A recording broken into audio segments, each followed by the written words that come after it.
اعوذ باللہ من الشیطان الرجیم، بسم اللہ الرحمن الرحیم۔ السلام علیکم اسٹوڈنٹ، یہ آج آپ کے سامنے میں سورہ بقرہ کی 3 آیات کی تشریح مزید آپ کے سامنے پیش کر رہا ہوں۔ آپ ان کو یاد کریں، سنیں تو انشاءاللہ پیپر میں آپ کے کافی مددگار ثابت ہوں گی۔ لاسٹ ٹائم بھی میں نے آپ کو کچھ ویڈیوز اپلوڈ کر دیے ہیں۔ سیکنڈ ایئر کے جتنے طلبہ و طالبات ہیں اسلامک اسٹڈیز کے، وہ اس سے بڑا فائدہ اٹھا سکتے ہیں۔ تو شروع کرتے ہیں۔ پہلی آیت جو آپ دیکھ رہے ہیں وہ کچھ یوں ہے: بسم اللہ الرحمن الرحیم وَقُلْنَا یا آدم اسکن انت وزوجک الجنۃ کلا منہا رغدا حیث شئتما ولا تقربا هذه الشجرۃ فتکونا من الظالمین۔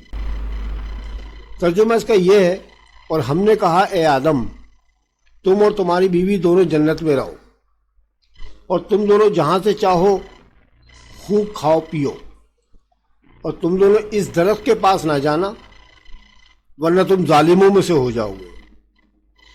اب اس کی تشریح کچھ یوں ہے کہ اللہ تعالیٰ نے حضرت آدم و حوا علیہ السلام کو حکم دیا کہ تم دونوں اب جنت میں فراغت کے ساتھ رہو اور جہاں سے تمہارا جی چاہے کھاؤ پیو، البتہ ایک مخصوص درخت کے قریب مت جانا، اور ساتھ ہی خبردار کیا کہ اگر اس حکم کی خلاف ورزی ہوئی تو وہ ظالموں میں سے شمار ہوں گے۔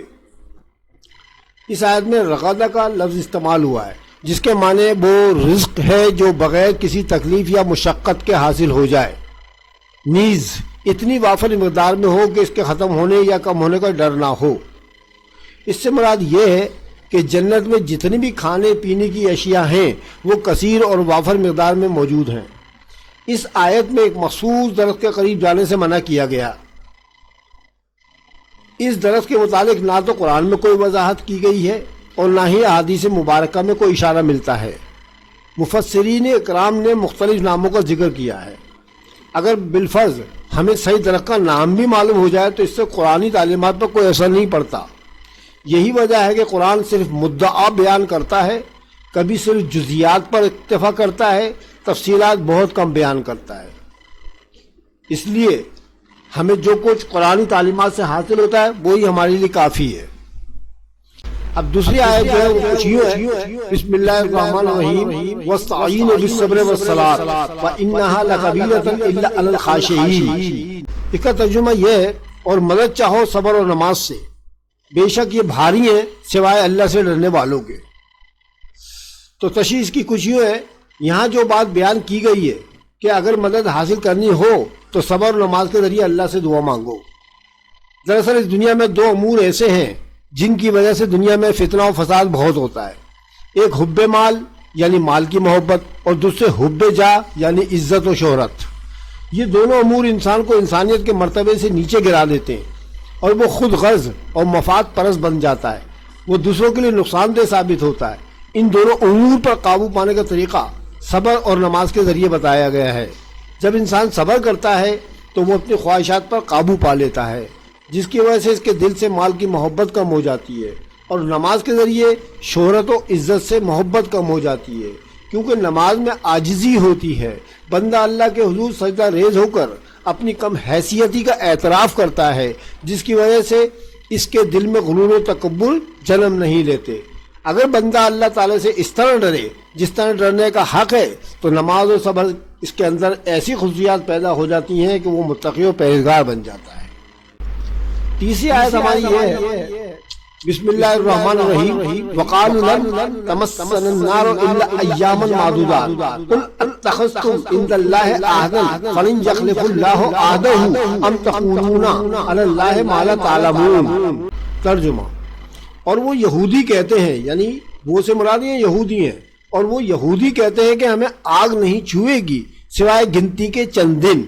اے محمد صلی اللہ علیہ وسلم کہہ دیجیے کہ کیا تم اللہ سے اس بات کا اقرار لے چکے ہو کہ وہ اپنے اقرار کے خلاف نہیں کرے گا، یا جوڑتے ہیں اللہ پر وہ جو نہیں جانتے؟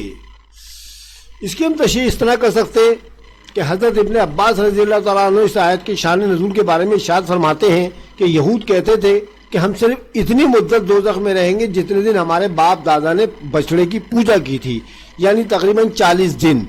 بعض مفسرین نے بتایا ہے کہ 40 سال، کیونکہ یہ لوگ 40 سال وادی سینا میں رہے تھے، لیکن یہ عقیدہ سراسر باطل ہے۔